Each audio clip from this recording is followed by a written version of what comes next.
ফটোশপের আজকের এই ভিডিওতে আমরা দেখব যে আপনি ফটোশপের মাধ্যমে এরকম একটা কমপ্লেক্স ইমেজের ব্যাকগ্রাউন্ডও খুব সহজেই রিমুভ করতে পারবেন।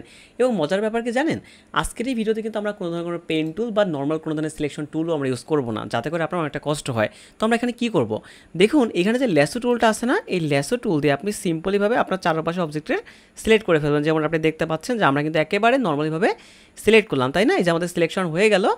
দেন সিলেকশন হওয়ার পর আপনি কী করবেন, আপনি এই লেয়ারটাকে মাস্কিং করে ফেলবেন। সিম্পল, আপনি এখানে মাস্কিং করে ফেলেন। দেখুন ইমেজটা আমাদের ব্যাকগ্রাউন্ডটা এইভাবে রিমুভ হয়েছে। তো বুঝতেই পারতেছেন যে কত সুন্দর করে রিমুভ হয়েছে। এবার আমরা কী করবো, দেখুন এই সিলেক্ট থেকে আমরা চলে যাবো সিলেক্ট অ্যান্ড মাস্ক এই অপশনটাতে। সো এইটাতে গেলে পর দেখতে পাচ্ছেন আমাদের নতুন একটা ইন্টারফেস ওপেন হয়েছে এবং এখান থেকে আপনি সেকেন্ড টুলটা সিলেক্ট করবেন এবং এবার আপনি চারপাশ থেকে ড্রাগ করে দেন। দেখুন আমরা এখান থেকে ড্রাগ করবো, একটু সময় নিয়ে ড্রাগ করবেন, তাহলে দেখবেন এটা প্রপারলি ব্যাকগ্রাউন্ড রিমুভ হয়ে যাবে। তো চলুন আমি একটু তাড়াতাড়ি করে যাচ্ছি। ওকে, দেখতেই পাচ্ছেন আমাদের সিলেকশন ডান এবং আমাদের ব্যাকগ্রাউন্ডে কিন্তু কত সুন্দর ওইতে রিমুভ হয়ে গেছে, তাই না? তো এবার যদি দেখুন কিছু জায়গায় আমাদের প্রবলেম থেকে থাকে, তাহলে আমরা কী করবো, জাস্ট এই মাস্কিং আর প্রেস করবো এবং এখান থেকে ব্রাশ টুলটা সিলেক্ট করবো এবং ফরগ্রাউন্ড কালারটাকে আমরা হোয়াইট রাখবো, রেখে আমাদের যেখানে যেখানে প্রবলেম হবে সেইখানে পর আমরা হালকা এখানে ড্রাগ করে দেবো। দেখুন ড্রাগ করে দিলে দেখবেন আমাদের এটা কিন্তু অটোমেটিক ফিল আপ হয়ে যাবে, তাই তো?